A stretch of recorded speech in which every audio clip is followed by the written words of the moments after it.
Welcome to the City West Arena. This is David Fink alongside my good broadcast partner and analyst for tonight's match, David Vincent. Dave, tonight it's the second men's open semifinal between four-time world champion Paul Brady and his partner from Cavan, Michael Finnegan, taking on the Monument, Owen Kennedy and Tom Sheridan. Dave, tonight could very well be Tom Sheridan's last match as he's announced his retirement. Paul Brady certainly wants to complete the slam here.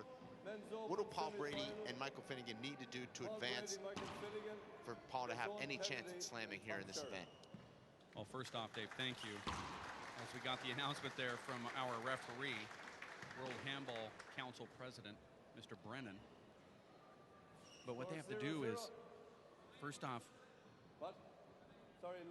Tom Sheridan is a legend here, and there's a lot of people that came here. They said 783 tickets were sold just for today's match here in the upper deck, and I'm sure that crowd's going to get behind the legend Tom Sheridan. And we'll see how the response will be when Paul Brady and Mike Finnegan has somebody else out in the crowd rooting for another opponent. That's the big thing. So first of all, that crowd is helping them out just a little bit. But ultimately, you just have to keep the ball away from Paul Brady. So the answer to that question is just don't hit it to Paul Brady. He's that good. Long first rally there, won by Paul Brady and Mike Finnegan. They take a quick 1-0 lead here. Dave, we had a lengthy delay here before this match started, 35 minutes to find a referee. How does that affect these players, Dave, as they've had to stand around, hit the ball around, they're in and out of the court, trying to get themselves ready to play this semifinal match? Well, I believe it actually can loosen them up just a little bit and take them a little bit out of their over-focus. You see some of these guys get really pumped up. And I believe that it actually can loosen them up, because then both doubles teams and every single one of these ended up jarring with each other, just talking about how's the wife and how's the kids. And I think it kind of loosens both teams up, actually. But I'm certain that there's a point where they kind of get annoyed, too. Well, I think, Dave, the fans and also we here in the booth get a little bit annoyed. We're excited about these matchups, and then we have these lengthy delays. It's happened all day. Didn't really understand what happened there, as Paul Brady was just backing out, but 0-1. But there was a side out. Owen Kennedy, Dave, has pretty much retired from small alley handball, the 40-by-20 court. In the last couple of years hasn't played at all. Focused on the 60-by-30 game, but he's looked good here in this event, Dave. He had a good singles event, losing to Robbie McCarthy in the round of 8 in a very close match, and here he is in the semifinals of the doubles. Tom Sheridan fights off that corner kill from Paul Brady and digs it right back in the center for another point.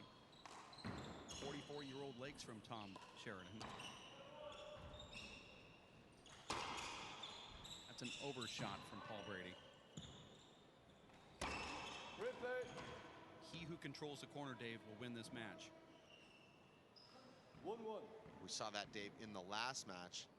Paul Brady, Dave, now in his 7th match of handball, not including the showdown exhibition, so we'll call it 8 rounds. Paul is one of the fittest athletes in the world, but we're not used to seeing him play this many matches. Usually does not go both ways in these events.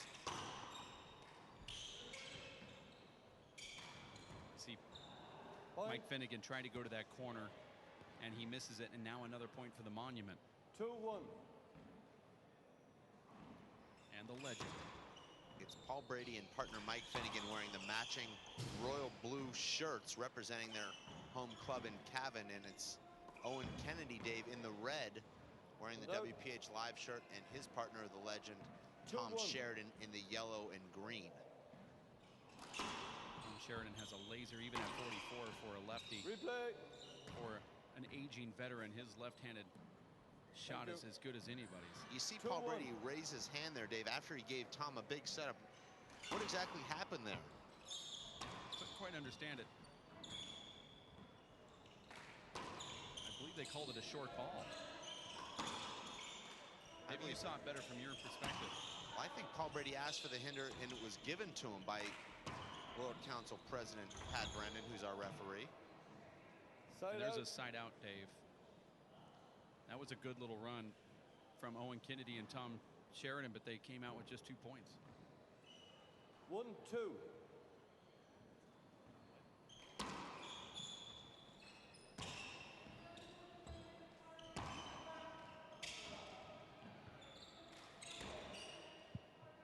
Replay. Paul Brady not yet locating the bottom board as he was 1-2. earlier today and throughout the singles competition. You feel like it's just a matter of time, though. Point. Dave, that referee is not Pat Brennan, it's Con Murr. Excuse me. 2-2. Paul taking your advice there, Dave, and finding the right corner. How does Paul consistently hit the ball that low and that hard, Dave? Well, it really just starts with the base. His legs are just absolutely incredibly in shape, and he does weight training with those legs, unlike a lot of the other players who play a lot of handball to try to get in handball shape. But Paul does something a little bit different. He does weight training with the legs so he can withstand these tough draws and the deeper rounds. And so he just emulates every single shot every single time by bending down. He does a lot of those leg compressions and exercises where he gets down and squats and then lifts the leg so his body can handle that weight of himself, some of those deeper rounds. And the great thing about Paul is he's able to do that on the very first shot to start the tournament on the 5th round. And it's the exact same form, exact same position every single time. That's why he's able to flatten those balls out. You see a lot of players' legs become jello-y, Dave, throughout matches and deep into tournaments. You've never seen that with Paul Brady, and I think that weight training has a lot to do with it. A little congestion over there on the left wall. Dave, I know you had an opportunity to chat with Duxie Walsh, as there's a terrible unforced there from Mike Finnegan, but Duxie saying expect some fireworks here in this match. Tom's a very fiery competitor. Mike's a no-nonsense type of guy. Owen will get himself in the middle of that as well. So, Dave, I think if we see this match high-scoring late in these games, we could see some fireworks. 3-4. To quote the great Duxie Walsh, he said, "This is going to get really dirty."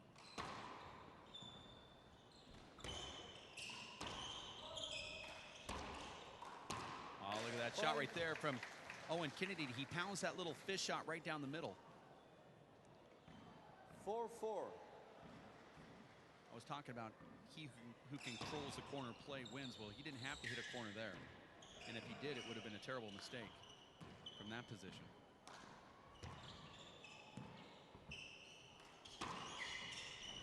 Replay. Oh, that's a toughie. But, you know, Owen did get in the way of Mike Finnegan. Owen had to get out of the way or else he was going to get hit by the ball. So he did the right thing. Unfortunately, though, the ball hit that back wall and just shot back down the sidewall. We're tied now at 4. Good start, Dave, for Tom and Owen. So often we've seen throughout the years and in this event, Paul Brady building a huge early lead and just sort of takes all the wind out of your sails. Amazing corner shot right there. 2-wall pass that actually checks up early, but it had so much downspin that it just ate up Mike Finnegan.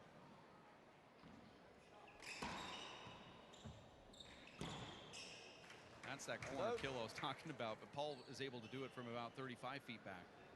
5-4. The monument and the legend. Early lead here, Dave. Are you surprised, Dave, that Owen and Tom serving to Paul Brady, who is the undisputed best player in the world? 4-5. I'm a little surprised, but Foul. I think these guys see that Paul is Second overhitting service. the ball right now, and they're going to take their return and strike it right into Mike Finnegan as hard as they can. I think that's their strategy. The problem is you can't make a mistake with Paul Brady, and he's made him pay twice now within the last 4 shots. So if you are going to serve to him, make sure it doesn't come around the revolving door because he's going to put it down. Paul Brady executing now 5 kill shots early in this first game. That's a beautiful left-handed pop right there in front of Mike Finnegan, and that's what these guys are going to do. They're going to keep exploiting Mike over there on the right side. The times that they have hit at the Paul, they've made mistakes. Paul's made them pay.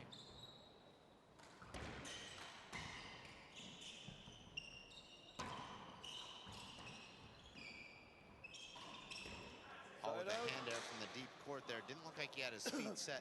Dave, how much does it help Owen and Tom to have played so many times against Paul as opposed to some of the American players that have only had the opportunity to face Paul 1 or 2 or maybe 3 times? These guys have played him dozens of times. They certainly can read Paul's shots a little bit better than somebody that hasn't played him as much. Well, Dave, we've seen him just a few times, and we're just sometimes in too much awe to analyze what he's doing wrong. But I believe these guys have picked up something that Paul Brady does, and they're playing him the way that they have in the past to get some wins. And only they know exactly what that is. And perhaps you see Paul Brady now telling Mike Finnegan to settle down. I think you can pick up certain things. A great example is, as we look at this replay here, is Luis Moreno hates when the right side doubles partner gets close to the front wall because it takes away that corner kill. And that could be exactly what Mike Finnegan, or excuse me, what Owen Kennedy and Tom Sheridan are doing. They're taking away something from Paul, and you and I haven't detected it yet. But they're certainly controlling the game right now, even though we're all together. Well, Paul loves to play with Mike, Dave, because he's a mistake-free player. But right now, Michael Finnegan is making a lot of errors. I believe, Dave, it's not only Mike Finnegan being a little bit tight, but he's also played a lot of rounds of handball here. He made it a lot farther in the singles draw than most people expected, and now he's deep into the doubles draw as well. So he's played a lot of handball. Maybe his legs a little bit jello-y here at this point in the tournament. Interesting that the referee just let these players come out of the court to take a drink, and it was just a simple line judge call. That's a very liberal way, and Tom now just, treating it like it's an actual 60-second timeout. Let's do it, man. That timeout, Dave, was actually 73 seconds and still going, and it wasn't a glove change, it wasn't a floor wipe, and it wasn't an official timeout. So very strange play here. Well, they changed line judges, and we've got the legendary DJ Carey there on the left line. You've got so many legends in the court now, David. It's too many to count. And the guy with the most titles is actually Mike Finnegan, believe it or not.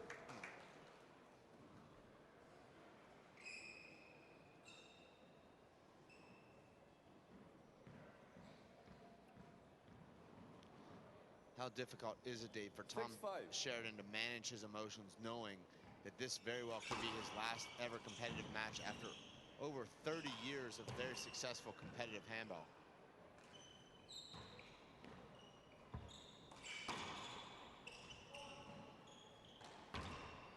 See that corner shot right there from Owen Kennedy. I'm actually just very happy, Dave, that we are a part of watching a great legend like Tom Sheridan. 7-5. And what very well could be his very last match. It kind of choked up here. I know that Duxie Walsh is sitting in the front row, and a lot of his clubmates from Meath also down here.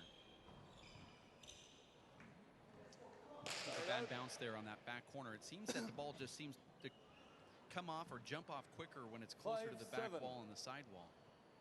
We've seen it so many times this whole week.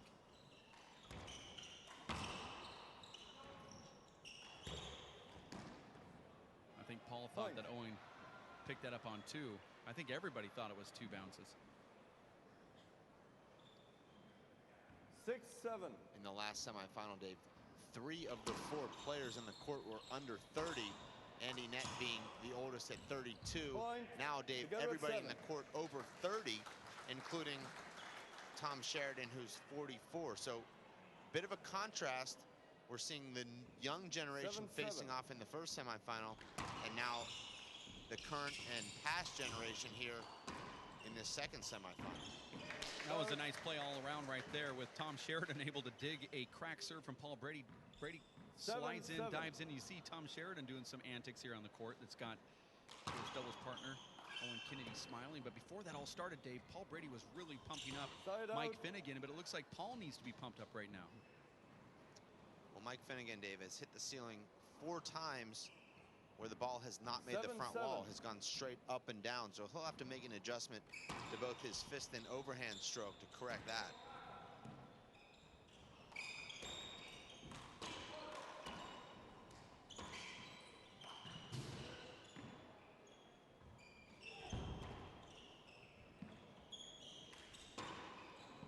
See what Paul does here. And another in the floor shot from Paul Brady. That's 2 in a row and 2 out of the last 4. Remember, Dave, the 2011 Simple Green U.S. Open, which was last year at this time, 12 months ago, Paul Brady traveled with partner Michael Finnegan to play in the doubles, recovering from that terrible left finger injury, and they easily won that doubles championship, becoming the first team to ever beat Marco Chavez and Vince Munoz at the Simple Green US Open. This match already far more competitive than any match they had in the Simple Green US Open last year. And just for those that are at home keeping score, tomorrow night at 7:30 p.m. Irish time will be the finals of the men's doubles. Women's finals right before that.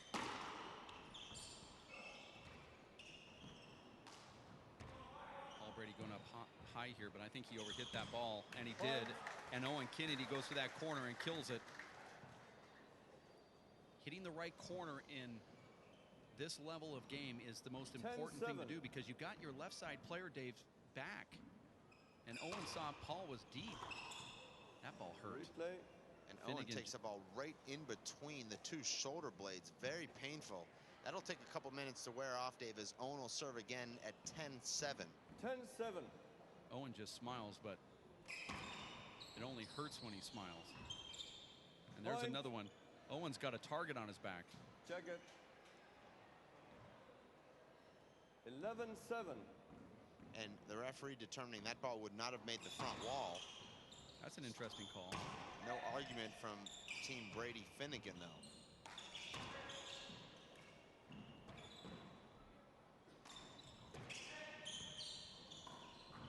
I love how Paul Brady can go mid anytime he wants, and he controls now that corner kill. Certainly, Dave, Paul Brady and Mike Finnegan know that this very well could be Tom Sheridan's last match.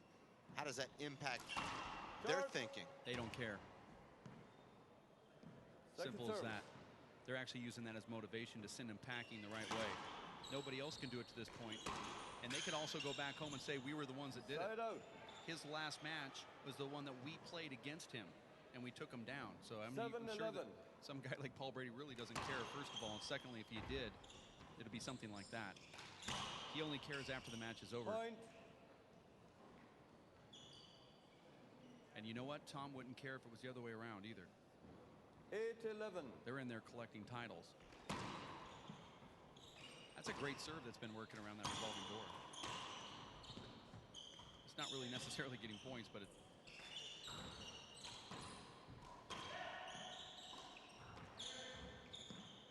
not setting him up. From a play-by-play guy perspective, Dave, this is the worst I've seen Paul Brady look in 8 years of watching him. 8-11. Just isn't sharp at all. He's made a lot of hand errors. Doesn't seem to have the same snap on the ball, and certainly side out. And when the Owen rounds Kennedy have a lot to do with it, but an unforced error on the serve there from Paul Brady, earning Owen Kennedy and Tom Sheridan the side out. And you see Owen Kennedy walking up toward the front wall. When he does that, that's his ice move. After a point, when they win it and get crowd support, he walks to the front court to try to soak up that audience just a little bit. He can hear the crowd chirping, and when Owen Kennedy stalls just a little bit, it's like a comedian on stage letting the laugh go until he tells the next joke, savoring the moment. But he does it because he wants that audience to get under the skin of Paul and Mike so they can hear it longer. I mean, think about it, Dave. Almost locking it in is what you're saying. Locking it in, but saying they're rooting for us. That's a skinny V pass from Paul Brady, going with his right hand into the right front wall, right sidewall, earning a half out. Paul Brady made the crowd put their hands in their pockets. Side out. Quick inning there for Owen and Tom Sheridan, as they did score 1 point, Dave, but timeout. They're out quickly. This is our first official timeout here in the game. Dave, you have to be a little bit surprised here by the quick start by Owen Kennedy and Tom Sheridan, and the very slow start by the two men from Cavan. I'm really impressed with it because I did not see it coming from the performance that we saw from Paul Brady this morning, which was completely dominating. Paul had some of the best handball that we've seen after what I would just say is that victory against Luis Moreno a couple nights before seemed like Paul just shook that all off and said, I'm Paul Brady, and I'm going to come out here and play like I always do. And that's what was impressive about him this morning. He didn't hit balls on the ground. He was hitting lasers, But it's not all about Paul Brady. That's why it's doubles. Right now, it's a great steady balance between Tom Sheridan, the legend, the 44-year-old, playing really good ball. Earlier, just about 15 shots ago, Tom Sheridan took one down the middle, a ball that was off the back wall, and kind of handcuffed him, and he went over the top and kept it down and killed it, which I thought was very impressive. And that shows you that this 44-year-old still knows how to play at a top level. That ball's going to make it. Wow, nice let. Unbelievable right there, Dave. I can't believe that Owen and Tom actually gets the half out. I still have a quick towel timeout here, Dave. We're going to take a quick instant replay of that last rally. Owen Kennedy, full stretch, just does pick that ball up before it bounces twice. Paul had a good opportunity to end the rally, but hits it right to Tom. And then Mike Finnegan hit by the ball as Paul Brady goes for a two-wall pass. And here's a good look here. Paul just hits that ball so hard. And Tom was covering. Excuse me, Dave. It was Tom hitting Mike with a power punch pass. And it was a smart play from Tom, Dave, as he knew Mike really was out of sorts and out of position, couldn't recover, and he just drilled him right in the back. Okay, resuming The only 8-12. thing bad that happened on that play is when he returned to the back court and tried to give Owen a high five, and Owen didn't lift his hand and left him hanging. That was the only negative I saw there.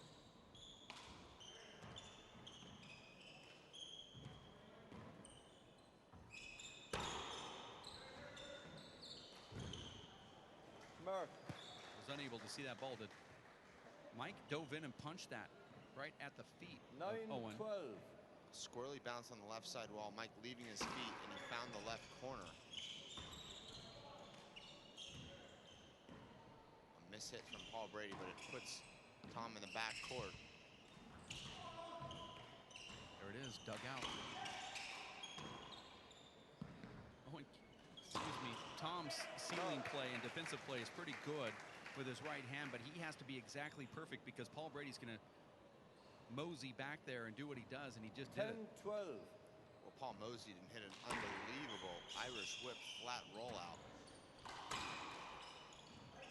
Just incredible hands from Owen Kennedy. Dave, you have to be impressed, though, with Tom Sheridan. I can see Paul Brady just exploiting Tom 100% of the time here. But it's Tom who's getting the side outs. Out. I mean, he's really holding his own in here. Paul Brady could easily just isolate Tom and just pound balls at the 44-year-old, but it doesn't work. 12-10. Tom Sheridan going right after Paul Brady there. Attacked him with a left punch, and Paul unable to react. Side out for Tom Sheridan and Owen Kennedy. Oh, look at that roll out in the left corner. Tom Sheridan's a big game player, Dave. Tom Sheridan did win the 2010 USHA four-wall national doubles title with partner Duxie Walsh, defeating some really good teams along the way, including Luis Moreno and Sean Lenning in the final, the top two Americans. And out. That's a half out now, Dave. Tom Sheridan, the second 13-10. server. Sheridan Kennedy lead 13-10 here in game number one. Men's semifinal action here at the City West Arena World Championships 2012. It's going to go way back.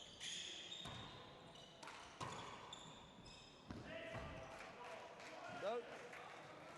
When Kennedy got fooled there. He thought he could pick that ball up, but it just didn't happen for him. The last two service innings, Dave, for Owen Kennedy and Tom Sheridan have yielded just 1 point each inning. I don't believe, Dave, that'll be enough to carry them over the finish line here in game number one. They'll need to score at least a couple of points every time they get in there to serve. Yeah, but there's people out in the gallery that didn't even think they would get single digits. Not saying that that helps anything. Thank you. But what a strong performance right now from Owen Kennedy and Tom Sheridan at 13 here. 10-13.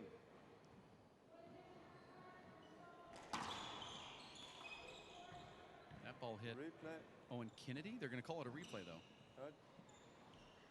And they're high-fiving now, Dave. We'll see if they're still high-fiving later in this match. 10-13. I can almost guarantee that they will not be. Well, it almost, Dave, wouldn't be right if Tom Sheridan went out in the last match of his career with no fire and no arguments. Out. Sort of been a hallmark of his career in a good way. See how Tom went over there and got the ball and is holding on to it. Paul Brady served. That's the little things that Tom does.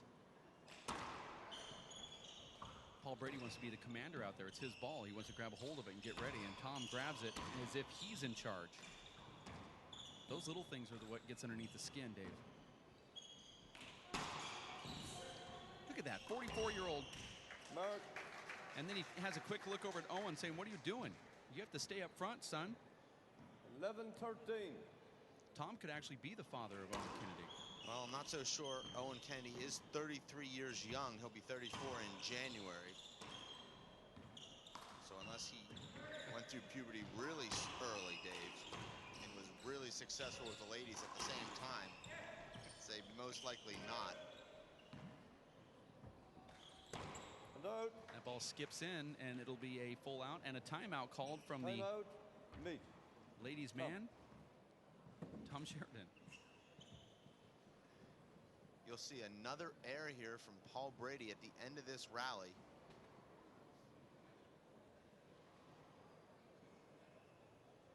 Actually, Dave, this isn't the end of that rally. That's where Tom just fights it off. He's so good at fading toward the front wall. It's not a fadeaway, but it's sort of like a fade toward the front wall, and he takes the ball in toward his body into the corner, and he does that on so many shots. It's almost as if he wants it to happen like that. Well, this is a little bit later. Momentum going to his right to drive the ball into the left, and that's just not really a good-looking swing from Paul Brady there, Dave. What do you see different there on that swing from Paul Brady compared to the Paul Brady that we're used to seeing hitting the ball an inch high? 15 seconds. Slightly tired legs, Dave. I mean, he could have taken a step back and I believe put himself into a better hitting position. He decided to go and move with that ball. I think if you would have just taken one little mini step back, he would have had better plantation on his back foot. Instead, he was on the run, and that's really not Paul's thing. He needs to be planted with his back foot. His back foot was a little too far toward the right wall. We do apologize if you're experiencing any technical difficulties with your screen right now. Our technician, though, telling us, Dave, that there really isn't a problem. Maybe it's just with our monitor. So we're resuming play here. 13-11. You heard the referee, Dave. 13-11. This is the first server for Owen Kennedy and Tom Sheridan. Well, the monitor's fine now. I actually just watch it live, get a better feel for what's going on. And Owen Kennedy just keeps getting hit in the back of the head over here. That's the 6th time Owen Kennedy's been hit with the ball, Dave, halfway through this first game.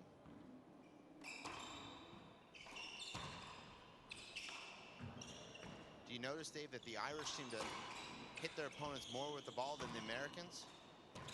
Yeah, that's because they go for their shots. A lot of Americans are afraid to hit somebody. They'll just go around and change their shot, but the Irish go for it. And I respect that. Well, it's something I can't personally do.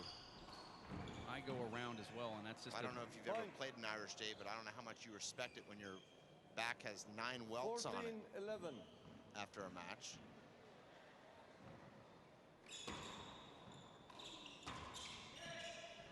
I'm not good enough to play an Irish player.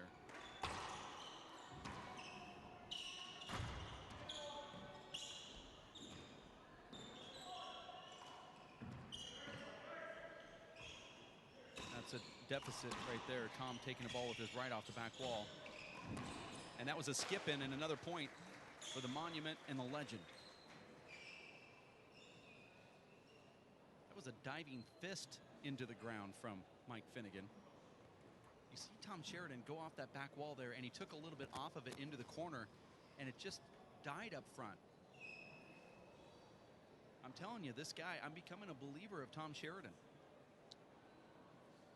Well, I might be 15 years late, but I think he's playing some of the best handball of his life, and I just don't want to see him go.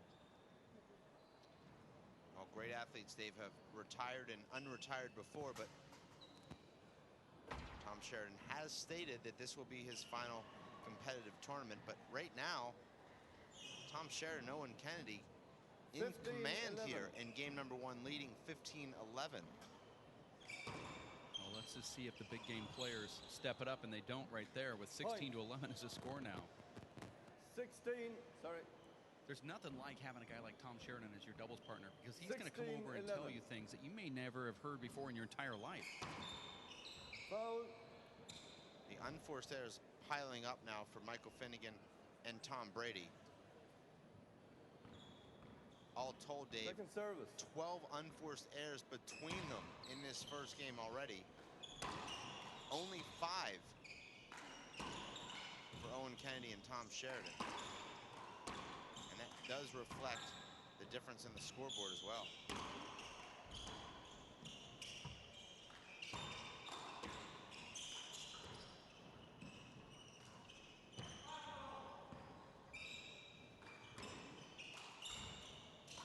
Wow, he's so automatic from right there. Tom Sheridan, look at him, shooting the guns in the air.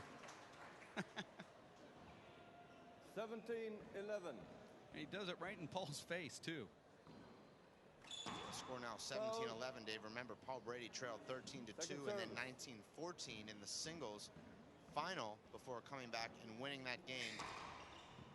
Paul Brady's good mate, James Brady, no relation, telling me that you haven't beat Paul Brady until you've scored that 21st point. 17-11.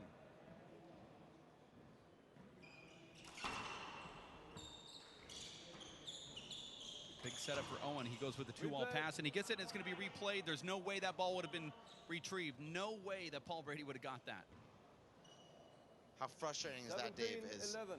Owen Kennedy looks back at the referee, and Tom Sheridan obviously also disgusted with that. But you know that you really need to get all the calls that you can and make all the great shots you can. When the referee takes a point away from you like that, Dave, it has to really rattle your cage. Well, these guys know how to hold that in and go for the next one, and the handball gods spoke. They got the point anyway. 18-11.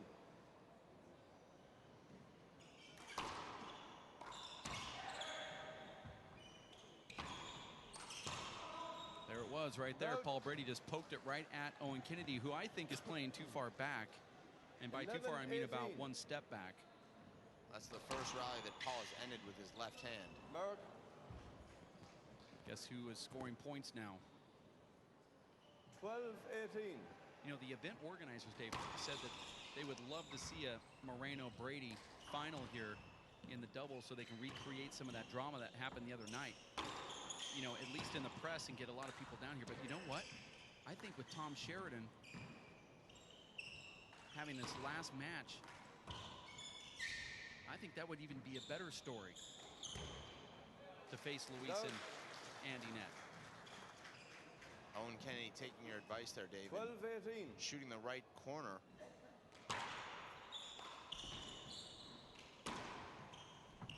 Look at Tom. He gets that ball back. Oh, and a miss hit right there from Mike Finnegan. And a timeout called from the old guys. Timeout. That was an unbelievable get right there from Tom Sheridan, who floats back and flips the ball to the front wall. It checks up really strange. Paul Brady was off balance. He had to do a somersault cartwheel thing, and he flips it over to Owen Kennedy, who blows it past him. And now the legendary team gets another point. Well, it's unusual, Dave, to see Paul Brady off balance as he was there in that last rally trying to make that kill shot. We saw him off balance in the first part of the first game against Luis Moreno, but it is unusual as he's off balance here.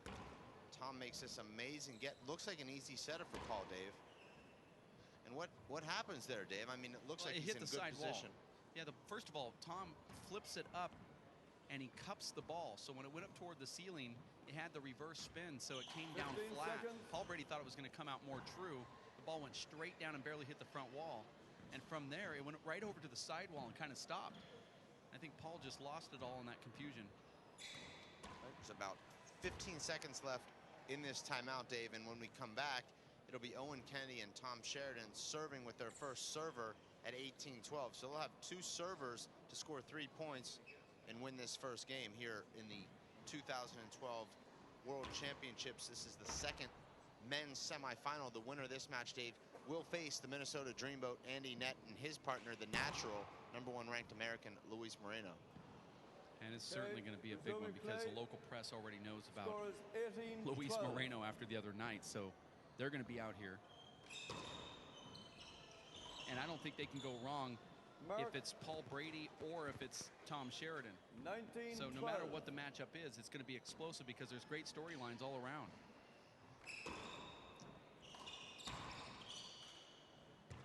Owen Kennedy, Dave, hitting a Z serve to Michael Finnegan.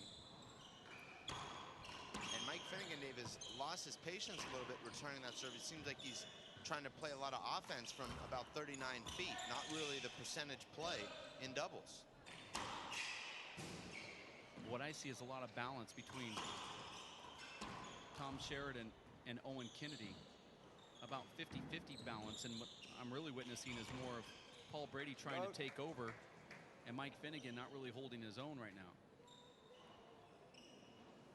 And I say that right in the middle of a corner kill from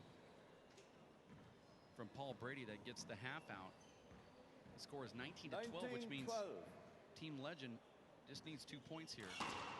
And Tom hasn't been scoring points during a serve. Owen's been the one scoring, if that means anything. That could change here.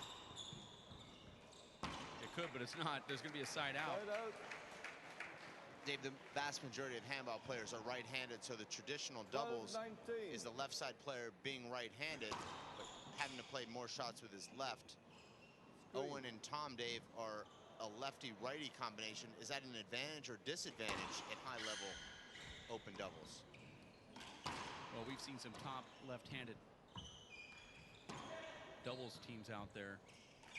So I think it's an advantage for them because everybody else, Paul and Mike have been playing, have been two righties. So it's just a different look for them. So they have to adjust.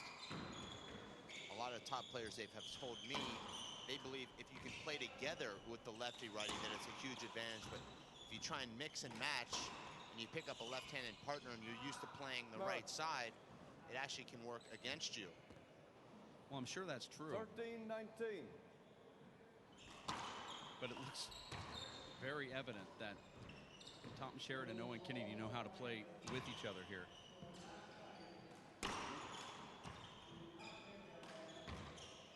And Paul Brady goes to that corner kill.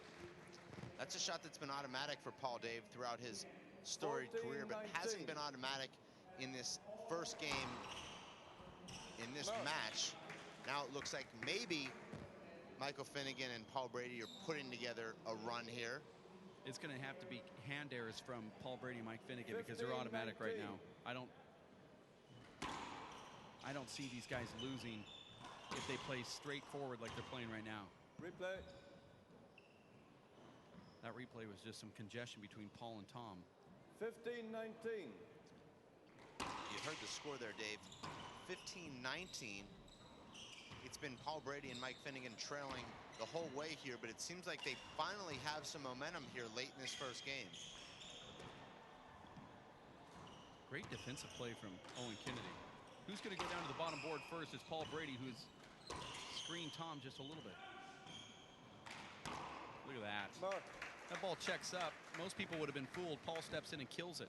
Well, Dave, that's where the leg strength really comes into play, as that ball got behind Paul just a little bit. As we're going to take a quick instant replay of that last kill shot from Paul Brady, but he has enough strength in his legs and core to adjust to the kind of squirrely bounce and still hit the ball an inch high in that right corner. Well, Paul and Mike just scored 4 straight points, and they did it within 30 seconds. I mean, that's what it felt like. It was more like 2 minutes, but if they can score 4 points like that again, they're leading 20-19. That's how quick they can get on the scoreboard here. And you see a little bit more tentative play from Owen and Tom. It's more Owen than Tom because Tom's not hitting any balls. They hit most of those over to Owen's side. He took one off the revolving door that he tried to go for, and that was it right there. And it's just not, he has to hit the bottom board. The only person on their team hitting the bottom board is Tom Sheridan right now. And that's another kill shot right in front of Owen Kennedy. You can't beat these guys by going with wraparound after wraparound.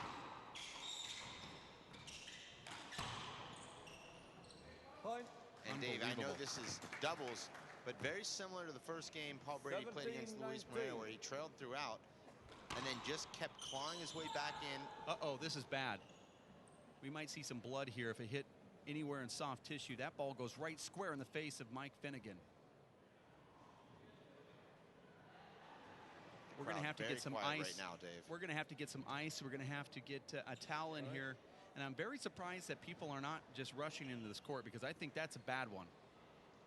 Well, Dave, that was about as hard as you can hit a shot, and that was directly into Mike Finnegan's face.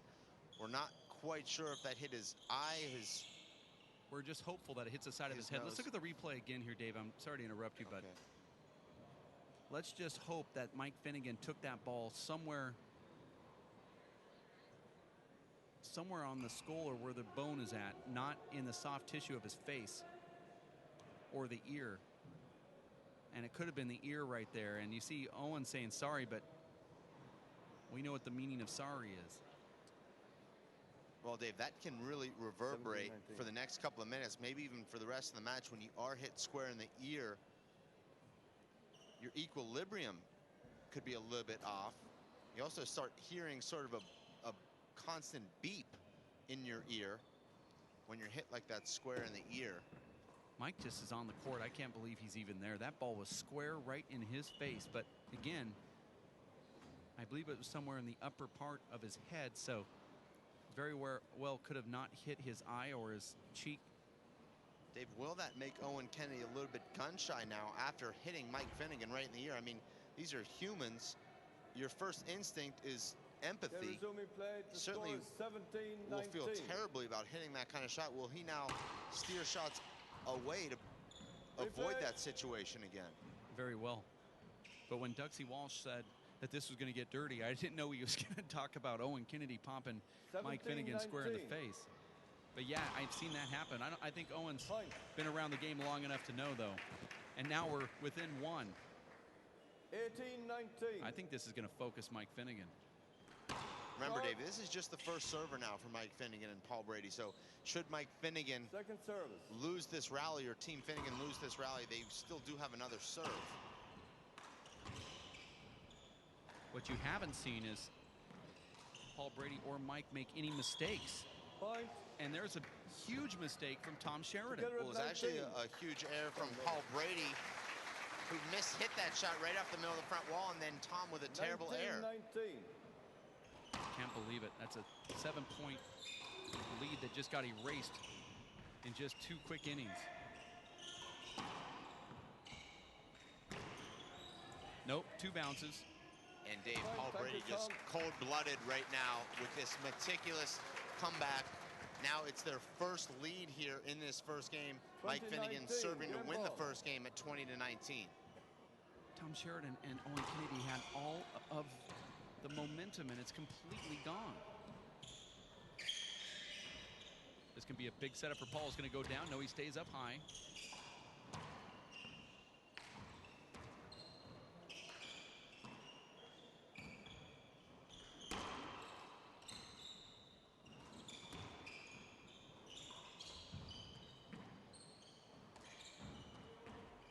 This is tough.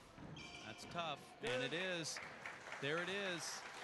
And Dave, that was the third longest rally of the first game, 34 shots, and Owen Kennedy ends that rally with a terrible unforced error, hitting the ceiling and then the floor.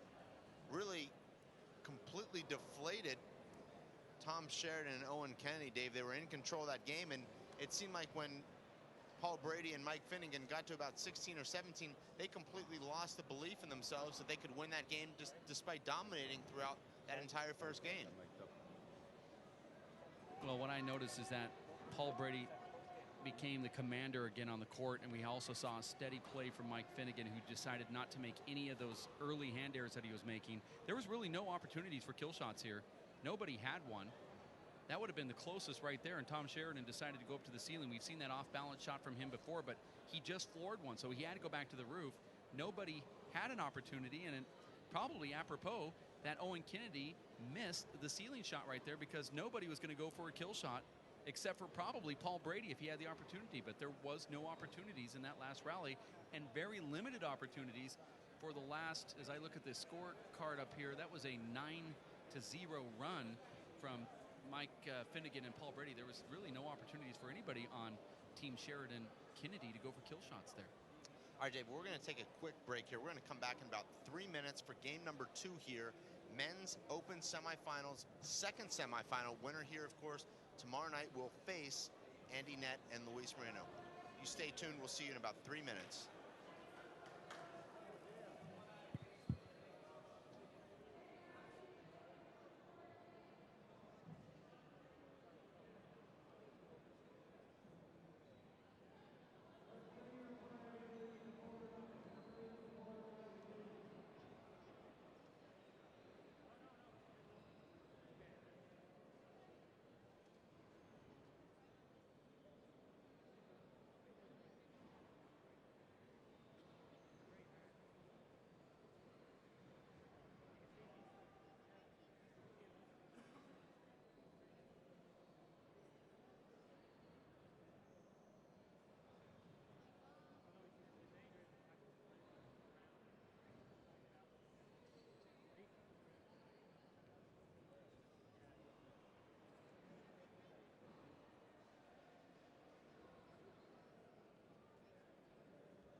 ...2012 World Handball Championships.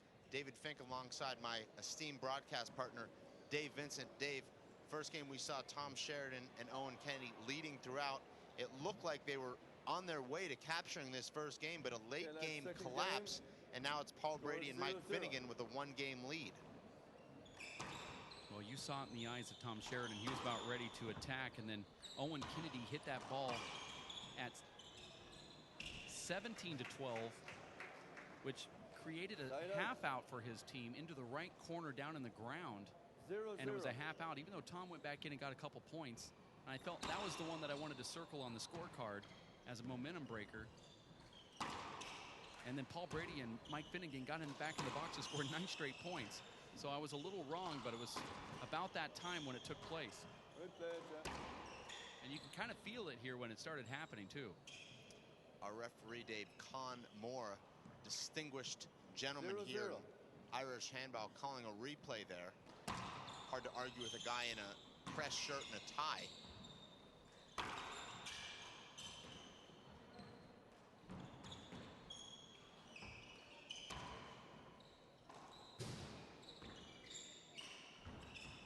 How much starch, Dave, does he use in that shirt? Because it's just perfect. Well, he does look sharp. Good-looking man. Point. And Dave, it just seems like when you lose the momentum, 1-0. those kill shots just seem to pop up. Just don't seem to get any breaks. No. That time, Owen really couldn't miss that shot. Just a 1-0. terrible serve from Mike Finnegan.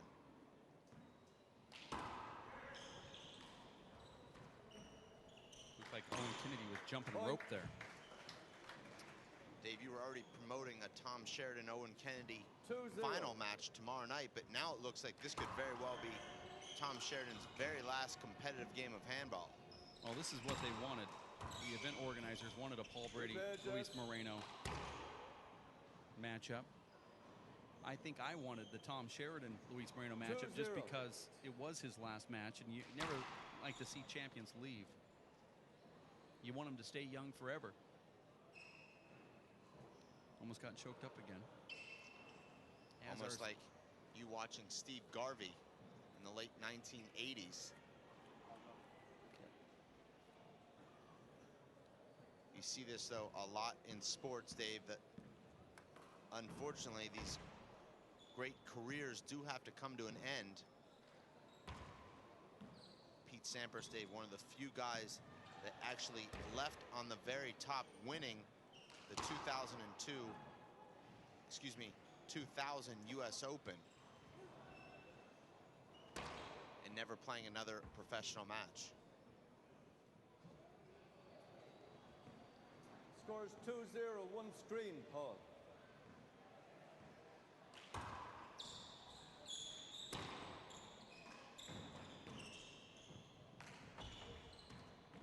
And then there's guys like baseball player Cal Ripken, who, when they go out, it seems that they have their most successful careers on their very last year, where he almost won the MVP award in his last season. Went around to ballparks and hitting home runs and winning games and batting over 300. And that's what I was envisioning would happen here with Tom Sheridan. Not saying that it's over with.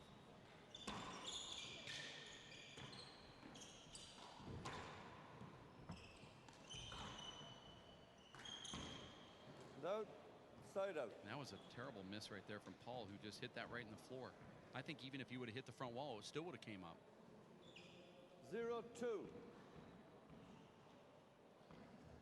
I thought that was Rafael Nadal who just missed that day. Both guys Replay. struggle with their shorts bunching up, having to pick that out quite a bit. 0-2. Thanks for pointing that out.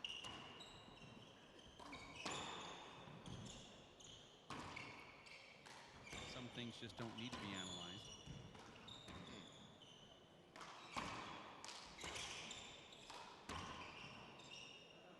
Point. I'm sure nobody noticed. 1-2.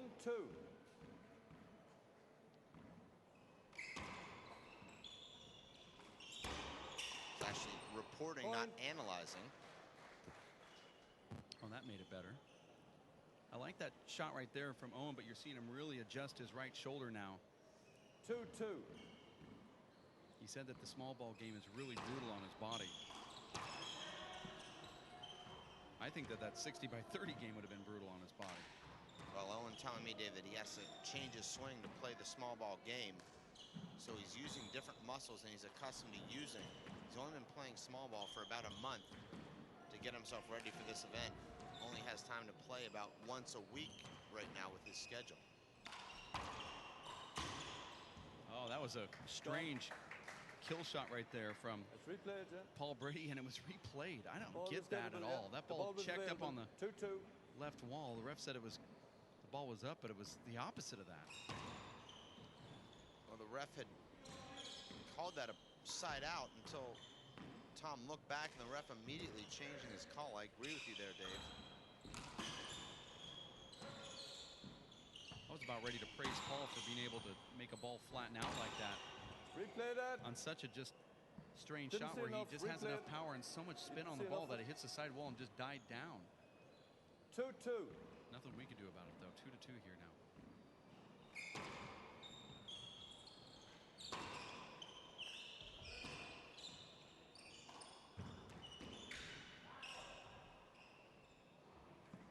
And out. Owen just looked like he was somewhat lazy in that whole exchange from the 2-2. very first serve.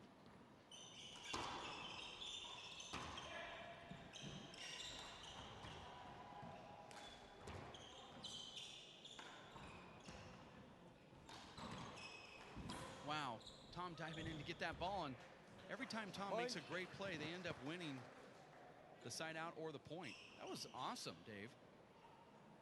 We may see an extended floor timeout here as Tom going down in the front left part of the court and Mike Finnegan going down towards the middle of the right side wall. Here's what makes it more difficult is that guy that plays the left side, the left-hander, Tom Sheridan, is also making Owen Kennedy serve from the right, which means Tom's playing every single shift on the left, which routinely gets more shots than the one on the right.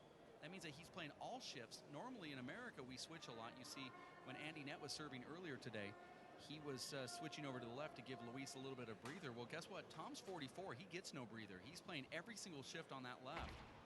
Well, Dave, the great Fred Lewis says that playing left side doubles is like playing 2-on-1. There's nothing more tiring than that. So 3-2. Tom Sheridan is playing a full match, basically 2-on-1.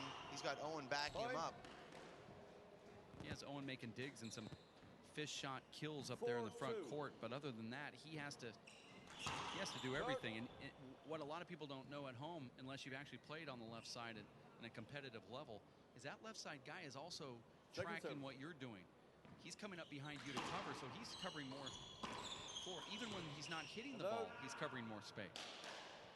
Tom there misses his patented left 2-4. fist kill. And Dave, we talked about this earlier today. I'm not sure that's a good call, Too much but movement there. it just seems like 2-4. the top players have a way of elevating their game at the end of games, even when they may look terrible. Hand air from Paul. Throughout most of the game, they still have that ability to raise their games and pull out 2-4. very close games. And we saw that a number of times throughout this event, including today here in this first game. In a lot of respects, I think that's the reason why doubles should reduce its score from 21 down to something smaller. We're seeing a lot of these 2-hour matches. It shouldn't take 2 hours to decide the outcome. When it gets down to crunch time, these guys make it very entertaining for the crowds, and that's really what we're after, isn't it? I don't see why we need 21 points in doubles. We have two guys out there serving. The points could actually be reduced by 2 in theory and still get an exciting game, because 4-2. we're seeing 40-shot rallies every single time. Towel timeouts, a lot of stalling, jarring with the refs. Not in this match necessarily, but earlier today was one match going at 2 hours and 47 minutes. I don't think we need that as a decider. I don't mind it in the finals. I'm just thinking a round of 16 and 8. It's kind of ridiculous. Because especially in those earlier rounds, you've got guys that are just going for defensive shots. They're not kill shot artists like Paul Brady and Tom Sheridan. And out.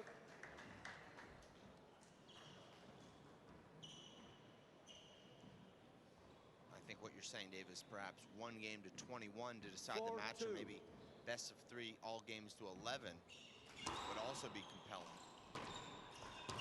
Point. Tom Sheridan's done that so much throughout his whole career. That ball where he fights off and he punches it right down about 2 inches high on the front wall, dead center. It's a patented Tom Sheridan shot. 5-2. And once again, the Legends have the lead, 5-2.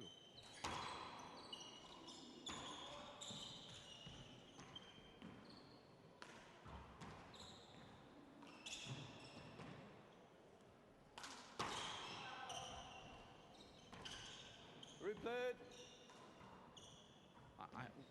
There's a replay here. The ball was floating, Dave, in the air for 5-2. over 3 seconds. Paul had plenty of time to adjust, but the referee calling for a replay while that ball was not even close to bouncing. I didn't even know what the replay was on. I guess I was watching the ball and not the players. And out. Check it. That's a free point. You can't give these guys any free points. And as you can see later on in the match, when it's 19-19, you start going back and looking at those free points and you wonder, did I cost myself back when it was 5-2?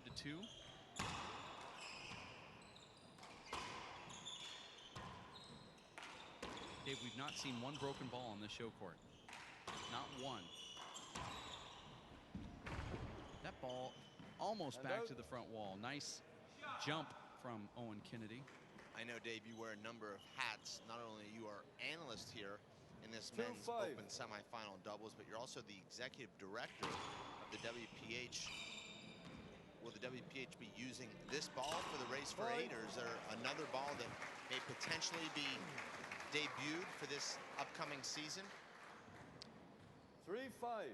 Well, the way that this ball's been playing and all the great things that we've been hearing about this new ball, would have been nice to have it, but this was available for play in the States, and it just was not liked. And I guess they revamped this ball, but decisions were made prior to that. So possibly in the next season they'll play with a different ball. Paul Brady there poking that one right at Owen.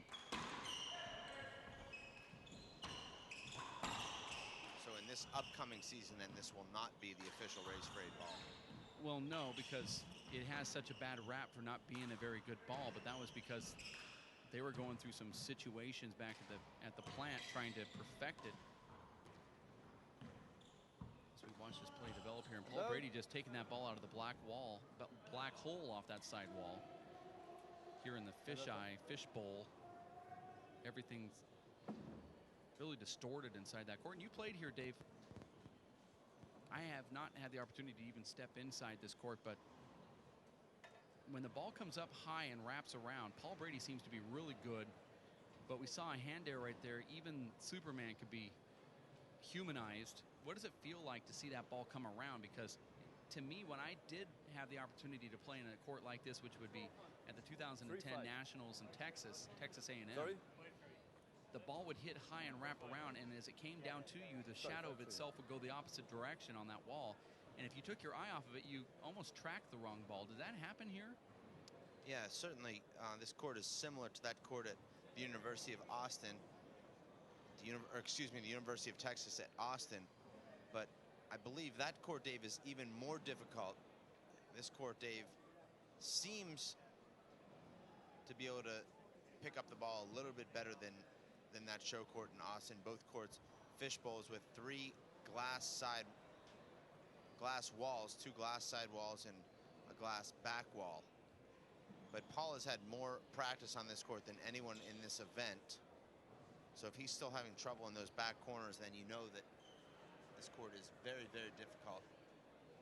There are a couple of blind spots, and I believe, Dave, as the ball hits deep into that left corner and then comes off the back wall, that's probably the most difficult spot on this court. Right now, Dave, the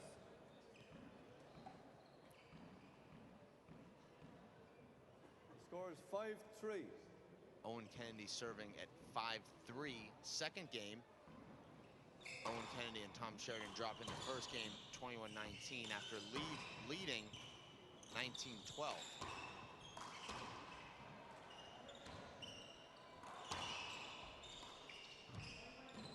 Mike Finnegan's favorite shot is that little punch fist. That ball just blows right by Owen Kennedy there down the wall, but Finnegan loves that punch fist down the left, but when he does it, he hits it right to the strong hand of Tom Sheridan. So one of the greatest weapons of Finnegan is immediately erased because he loves to use that so much, but he hits it right to Tom's left. Unreturned serve there from Tom Sheridan earns Sheridan and Kennedy their 6th point here. Now they're doubling the score of Paul Brady and Mike Finnegan.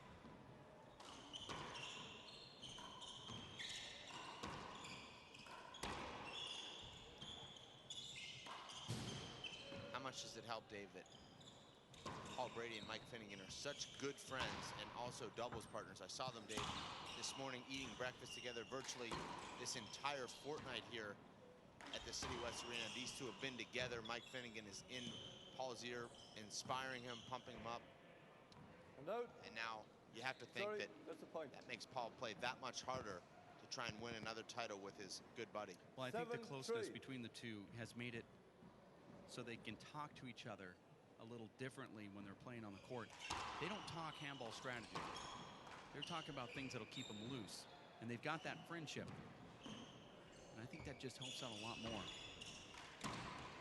If you don't really know your doubles partner as a friend, it's very difficult to be able to openly talk to them without hurting their feelings or telling them things that might be too insensitive to them during crunch time. But if you know who they are, it seems to help out. You know, when all the cards are on the table, you guys have a 3-7. common understanding because you've talked things through. I think it's a huge advantage.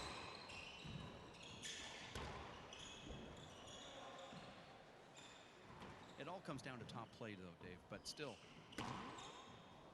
they've got a common goal and a common understanding. I also believe that Mike Finnegan, and it's something that you and I might not be able to relate to, but Mike Finnegan becomes more of the bodyguard of Paul Brady, and he shields people.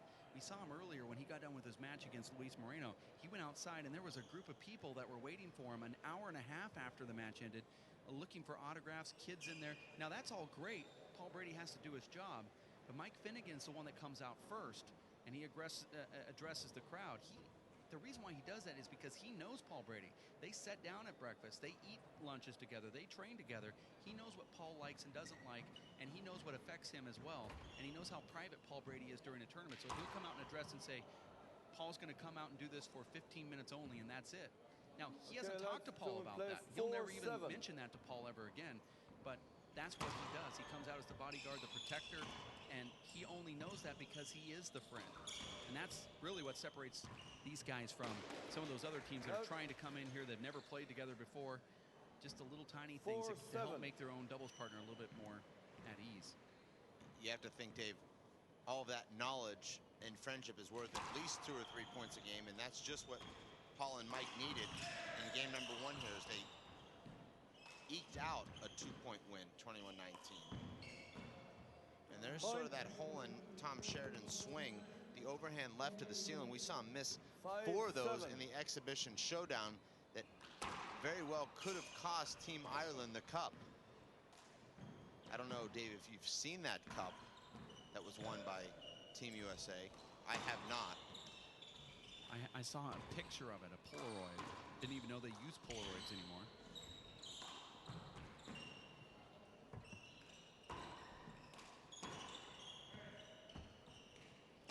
Rumor has it, Dave, that they renamed that the Vincent Cup.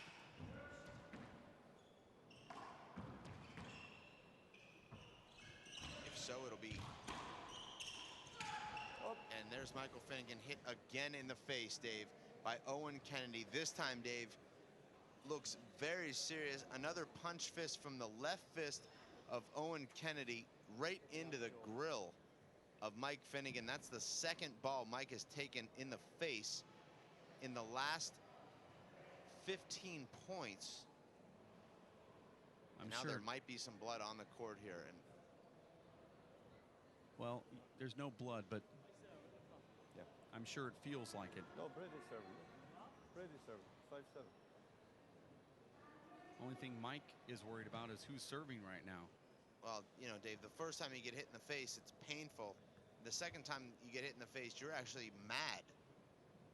Irritated, upset, mad, in pain. And it's very rare, Dave. You know, I can't remember a ball hitting an American player in the face throughout the entire race for 8 season. I know you'll bring up Sean Lenning's hand hitting Nadia Alvarado and breaking his nose. on a play at the Players' Championship, but that was not the ball. I just don't remember ever seeing a ball hit an American player in the face throughout an entire season last year, Dave. Foul. That ball was long. It was really close, Dave. Let's see what DJ Carey, who's on the side, says. He disagrees with the call from the referee. It's just going to be 2 serves here. It seems like our referee, Dave, makes these calls a little bit too early. 2 serves. He's called a number of hinders too soon, and he called that long ball too soon. He thought it was going to be long and didn't give the ball a chance to bounce. 6-7. Well, the interesting thing was that ball was hit hard, and it came off so fast that nobody on Team Legend even tried to get it, even though that call was so quick. And that's why Tom Sheridan, that was a beautiful left-handed kill right there from Finnegan, but that's why Sheridan looked over to the ref and said there should be 2 serves coming, because he knew that the referee could have called that an ace, even though it was such a deep serve, because the ball went all the way to the front wall and no one tried to go get it.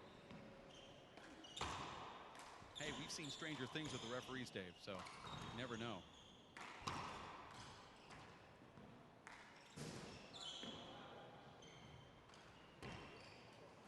Owen Kennedy fights that off. Some would call that a mishit, but Owen does hit a softball into the right wall often. We saw it a little earlier today as well. In fact, that's the 3rd one. It's very similar to that. So I'm not sure if he's flubbing it or just lucky or that's his thing. That ball's the first one in the whole tournament that's come out of this court. And I just brought up the fact earlier today that it's never happened here. And that ball was sent all the way to Shannon. And Dave, unlike being at a cricket pitch, that is not a souvenir. That ball goes back into play. After an hour and 25 minutes, Dave, of this match, these players separated by just 2 points overall. It's a nice diving get, and then Paul jams that one into Owen's face. And Paul actually aiming for Owen's back there as Owen was on the ground. But if a wicket 7-7 flips into the crowd, they have to return that.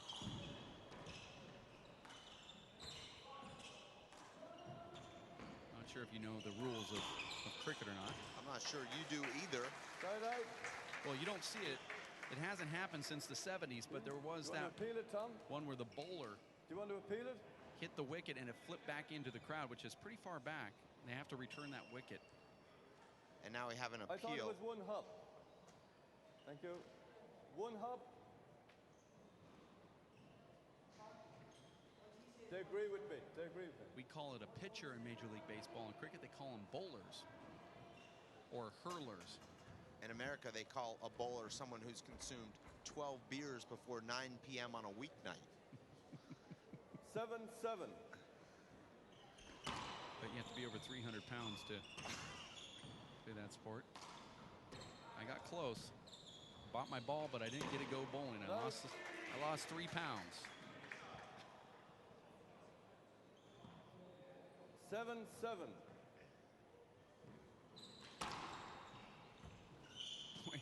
That blue shirt for Mike Finnegan is the same color as the ball. And Paul Brady just peppers that 2-wall serve right next to Mike Finnegan's shirt. And it's already going into black wall. Look at that. That one actually hits Mike Finnegan in the face after caraming off of his right shoulder. Mike Finnegan might have to wear a helmet here. He might actually need a hurling mask, Dave, before this match is over.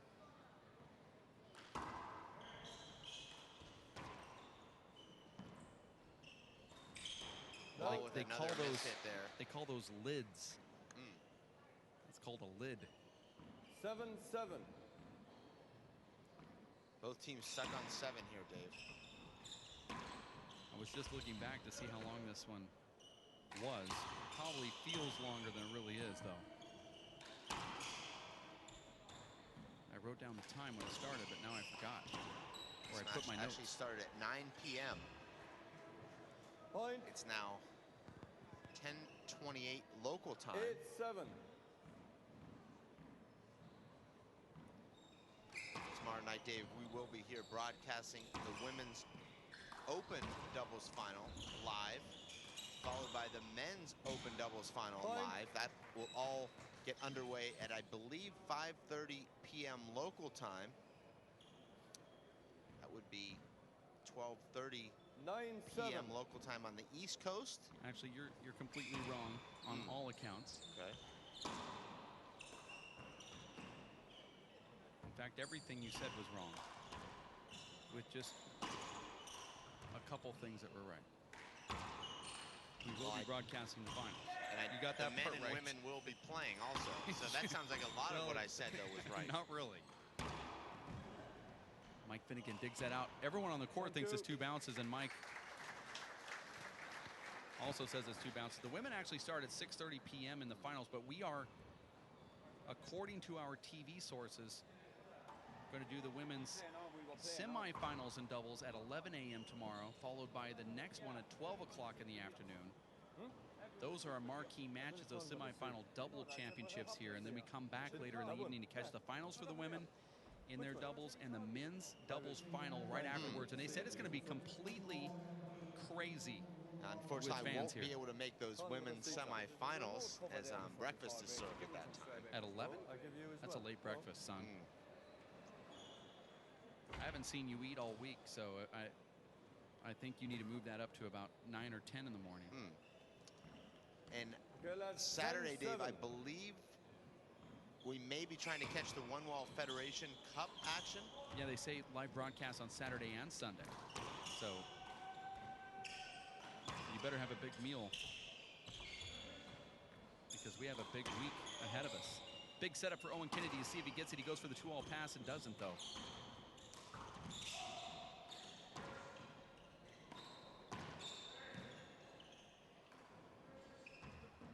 See what Finnegan does here. Boy, Owen's just having to jump rope over there. Big setup for Paul Brady, pushing Tom Sheridan back. Another one for Paul.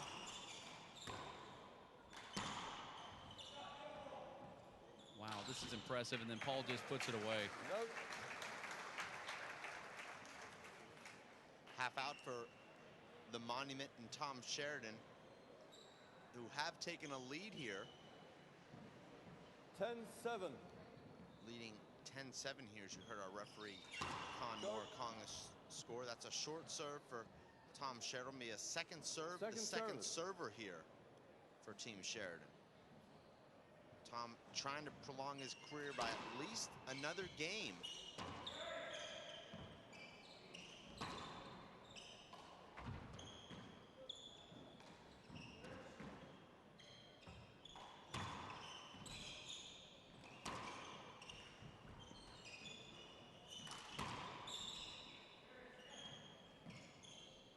During the next time out, I'll run down some of the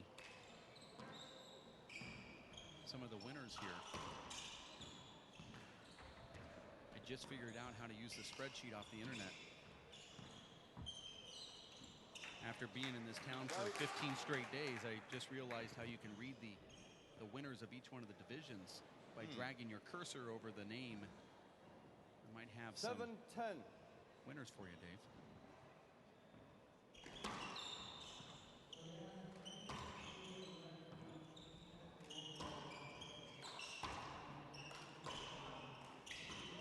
We were talking about Tom Sheridan making this his last world championship, but apparently, and it's been quite out there in the open, Paul Brady's also making this his last world championship. He will not be going to Edmonton in 2015, and he said that multiple times. He also said it on a live interview on TV, and I heard it on multiple channels and also read it in the newspaper. So he's made no bones about it. He will not be going to Canada. This is Paul's last world championship. So there's another storyline. Maybe Paul wants to go out as a player that slams the open division here, as we have some really good play, maybe one of the best rallies thus far, and goes down into the ground from Mike Finnegan. Very similar to game number 1, Dave. Paul Brady and Mike Finnegan just do not look sharp here. as Owen Kennedy and Tom Sheridan have a 10-7 second game lead here. Don't forget, Dave, they did lead 19-12 in game number 1 before surrendering 9 consecutive points. They have bounced back here, Dave. How much of that is due to their improved play and maybe the declining play of Paul Brady and Mike Finnegan in the second game? Well, I just think that Owen Kennedy doesn't get enough credit, but we keep saying it so much that maybe he is really getting credit of being just such a steady player. And Tom Sheridan hasn't made any hand errors. He's very smart. He does go for those ice in your veins type shots, but he very rarely misses them. And Owen Kennedy is like Fred Lewis, just a steady Freddie type player. You've got Paul Brady, who is subject to make some hand errors at times, and then Mike Finnegan, who certainly picked up his game in game number 1, but he also has made some errors as well. So I think it's just a steady play of the older veterans right now that have given them the lead. As I look down the roster here, Eugene Kennedy defeated John Rossiter in the Diamond Master final earlier. It was not played yet, but the Master Silver, which is the 65 and over. At Kevin Delgrand versus Curtis Creed. There's not an answer on that one yet. The women's B final was Martina McMahon as the world champion.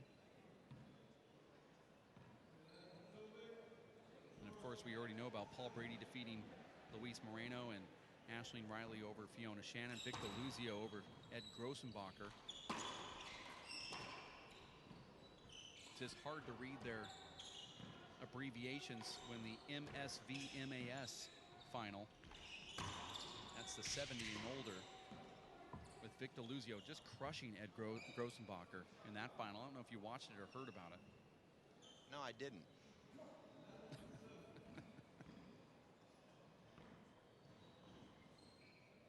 I was working that day.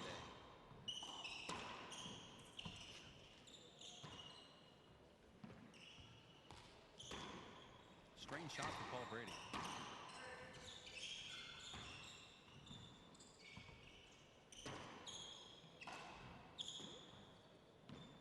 Paul should lay into this one. And a hand error from Tom Sheridan. We do not.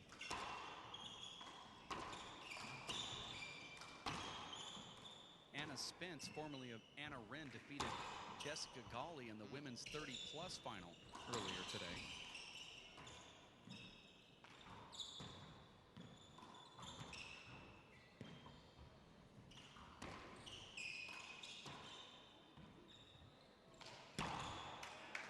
And Paul Brady finds the bottom board.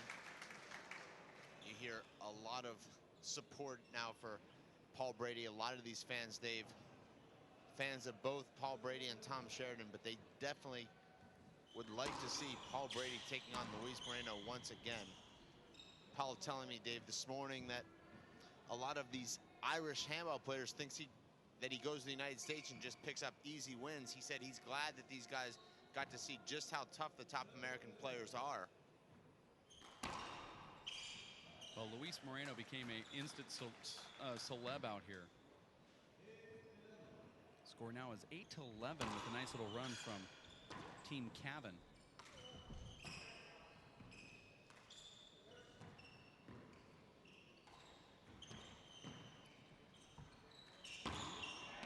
A guy, Dave, that I believe should have become an instant celeb here was Tyree Bastidas, who won the one-wall small ball singles open and the one-wall small ball doubles open, slamming. He's just 21 years young. Really does not get much recognition here, Dave. The one-wall had over 1,000 entries, yet was virtually ignored here this week. A real pity. I know, Dave, you had an opportunity to watch Tyree win that one-wall national championship. That match started at 12:15 a.m. Those guys played until 1:45 a.m. for a world championship. Well, there were a lot of people, but it certainly could have been thousands of people if they would have done it right. And that one hits Owen Kennedy in the face now from Mike Finnegan. You might see Owen just give a little smile, even though I know that hurt. But that's what I'm saying, Dave, is that the one wall just not receiving the kind of attention that I believe it deserved. Well, I think it got the attention, just not TV attention. And I can tell you, I don't understand why not. I mean, it should have had everybody there, since the biggest promotion in Ireland right now is the one-wall game. But they're promoting big ball one-wall as well. And I think you're going to see some attention from that big ball by the time the four-wall ends. But I agree with you.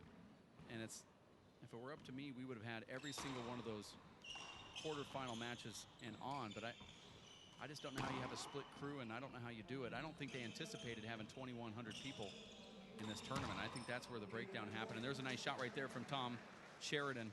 Well, last word on the one wall, Dave. It was supposed to start after the four wall ended on the 17th, but unfortunately the schedules got changed, and the one wall ended up being played at the same time as the four wall. In fact, Dave, the one wall courts are so close together that they played lets on virtually every other rally during the one wall world championship, with balls rolling onto their court, people running onto their court.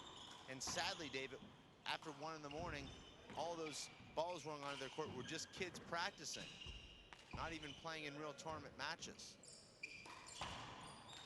But Dave, we will leave that discussion for another time, as Owen Kennedy and Tom Sheridan again, Dave, seem to be completely in control here in game number 2, leading 14-8.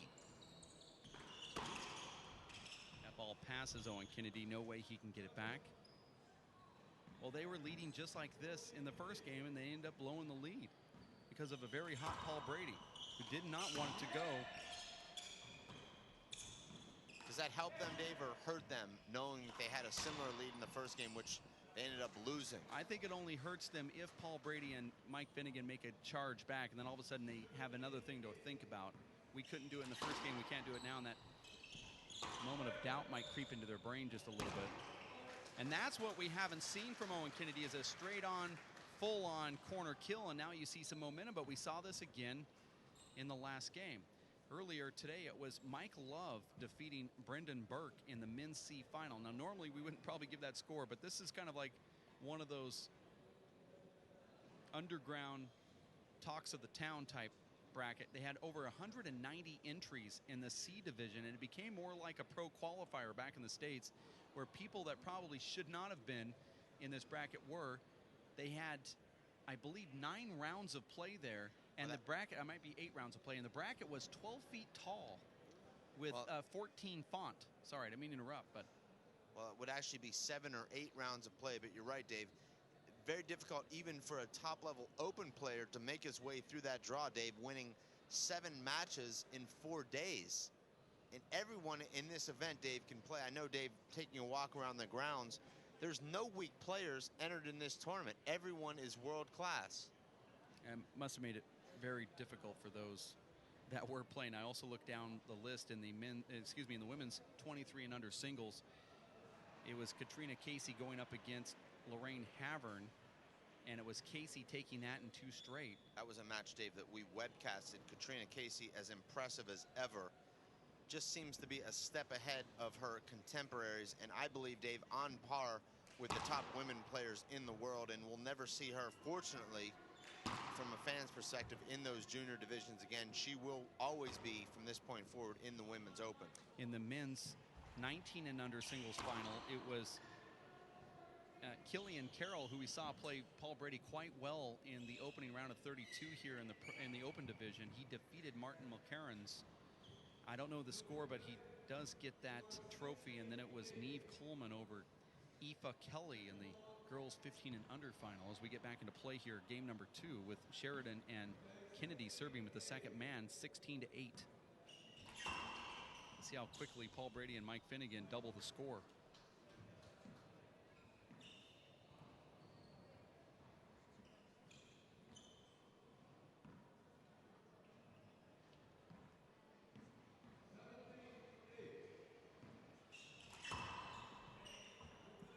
There's a longtime women's champion here that you probably don't know, by the name of Bernie Hennessy. She's been around for so many years. You might have remembered her back when you were younger, coming over to the United States. She defeated Lavana Madden in the women's 40 to win the World Championship. She was a top player, and talking to Anna Engel back in the day, she was a tough competitor. And now, Dave, this game is pretty much over as we can etch Tom Sheridan and Owen Kennedy into the books here, forcing a tiebreaker. The score now 19-8. Dave, I will make you a promise. I will walk back to my hotel room if Tom Sheridan and Owen Kennedy lose this game from here. Could you walk back to your hotel room in Pittsburgh, please? Well, I didn't say I could swim. Well, I was hoping you drowned. No offense. No, why would I take offense to that? And there it is. Tom Sheridan and Owen Kennedy are not going home, and he's not ending his senior career yet.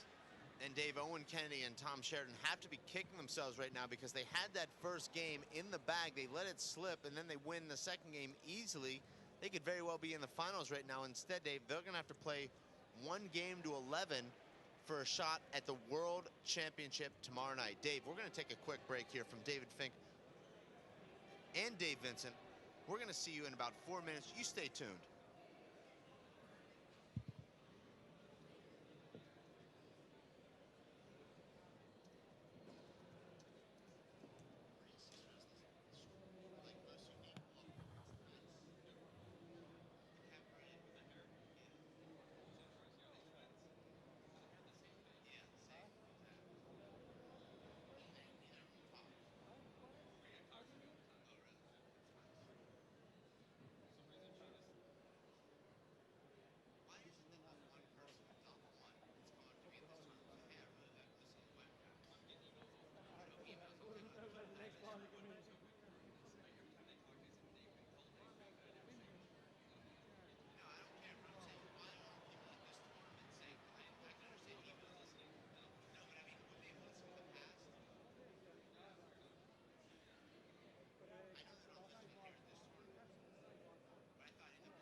Welcome back to City West Arena. This is David Fink alongside my very good friend and broadcast partner, David Vincent. Dave, this is a tiebreaker, 1 game to 11 for a chance to play for the World Championship tomorrow. Owen Kennedy and Tom Sheridan will serve first. They've completely outplayed Paul Brady and Mike Finnegan throughout this match, winning the second game 21-8, dropping the first game 21-19.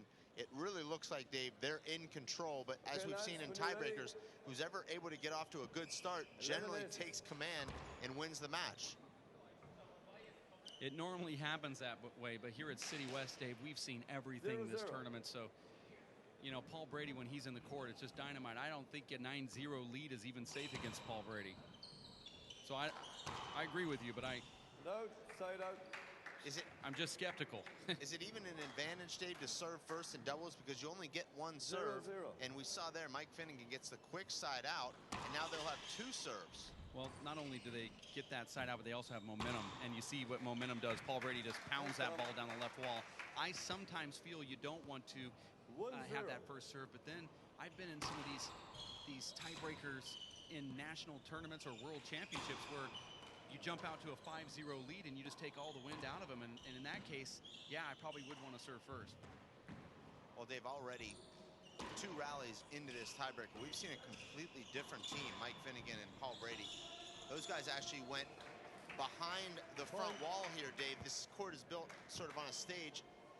They really decompressed, and they apparently, Dave, talked a lot of strategy, and they've come out here, Dave, really looking to dominate.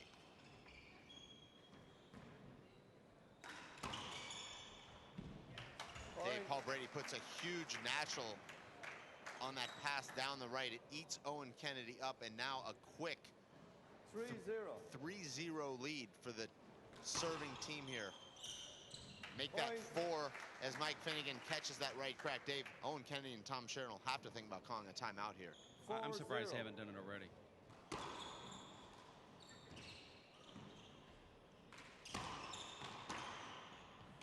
No call from the ref.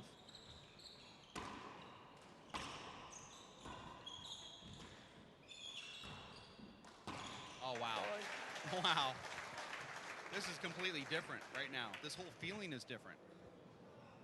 5-0. Well, Dave, we thought we'd be watching Tom Sheridan's last match last night. Oh, you see that shot? 5-0. That was a combination, Dave, of really good reflexes and a lot of luck.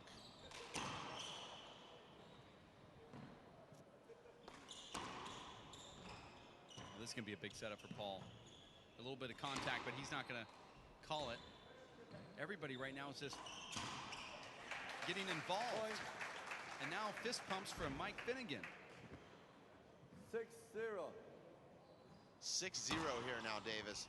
Paul Brady and Mike Finnegan completely in control. Make it 7-0.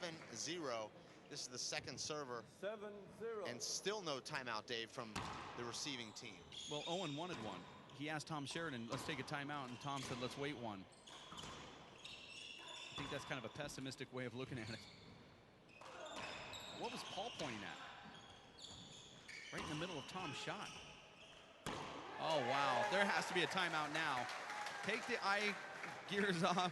Take your goggles off and put your hands together. I think now Tom can see the rating on the wall. Just a couple more minutes left in his career. As Paul Brady and Mike Finnegan really stepping up at least 2 levels thus far in this tiebreaker. You can just hear the sound of the ball on the front wall, Dave. A completely different sound now from these guys. Wow, look at that. Unbelievable. And Dave, I think the crowd now can sense that it's Paul Brady and Mike Finnegan who will advance to the final tomorrow, barring some unforeseen miracle from Owen Kennedy and Tom Sheridan. But now, Dave, I believe the crowd is starting to understand that, hey, we've only got a couple more points, a couple more rallies to watch Tom Sheridan in his last ever match. So I think you'll see a really nice ovation for him as we have a 1-minute timeout here from, excuse me, Dave, from Tom Sheridan and Owen Kennedy. I was really surprised right there that when Paul Brady and Mike Finnegan stepped out of the court, that we didn't hear one person put their hands together. I mean, this crowd's been silenced. People aren't even talking. We're the loudest things going on in this room right now. I haven't seen anything like this. Paul Brady just has come out like a man possessed, like Luis Moreno did the night before against him. I don't know if I've ever seen play like this in a doubles tiebreaker for a world championship or any other tournament in my entire life. These guys have come out and just gone on fire. Even Mike Finnegan has the fire. Well, Dave, Paul Brady lost that second game 21-8. I'm not sure he's lost the game 21-8, Dave, since he was 15 years old. So I'm sure he's a little bit embarrassed, and now he's just taking it out on these guys. No, side out. That's the first time we've heard the crowd, and that was just some oohs and some ahs there.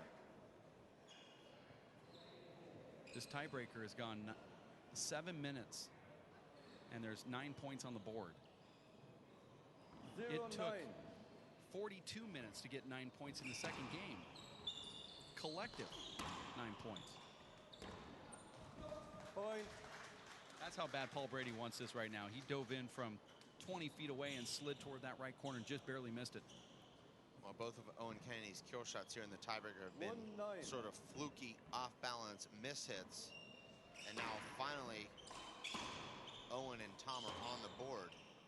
But they've got a long way to go, Davis. Point. They trail now 2-9 as Paul Brady makes his second hand air in the last 3 rallies. Strange thing, though, is 2-9. why did Tom Sheridan and Owen Kennedy wait 9 points before calling that timeout when obviously Paul and Mike had all the momentum? Got a couple of timeouts that they can spare.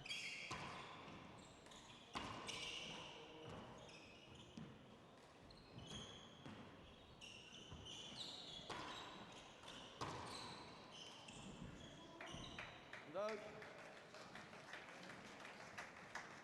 The crowd giving the applause there for the effort. 2-9.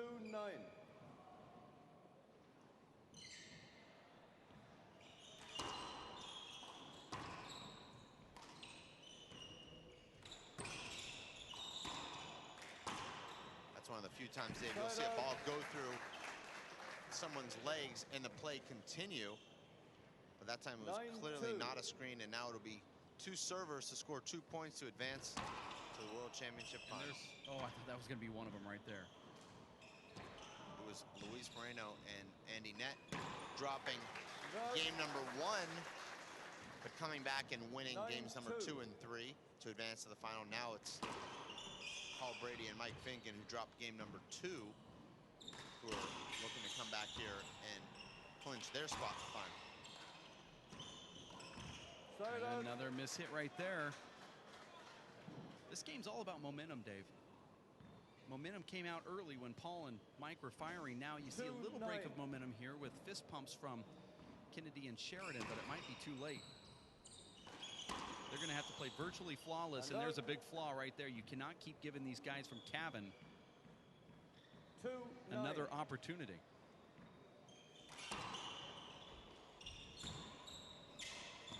And Owen Kennedy, Dave, floors 2 balls with his right hand in that inning. Could have very well scored 2 points. Instead, it's 2 half-outs, and now another opportunity for Mike Finnegan and Paul Brady to clinch their spot in the final. 9-2.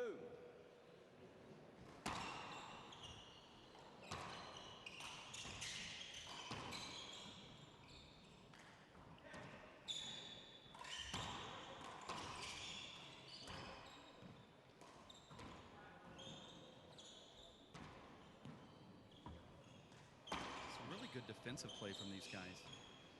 I mean, Paul Brady has teed off, but there's been a lot of rallies where the ball is placed in a perfect spot to where nobody can hit a kill shot. Paul Brady down to 1 knee. That's not a normal thing for him.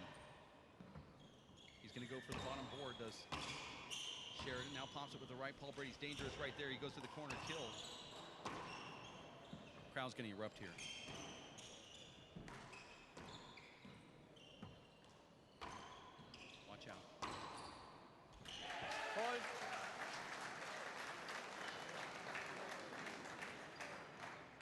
Brady just has a way of doing that, Dave.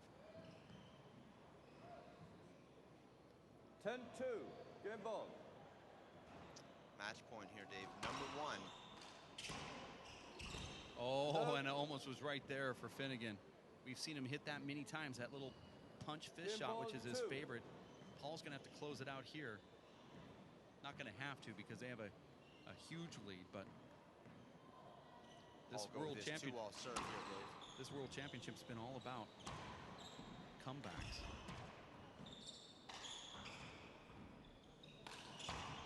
There it is.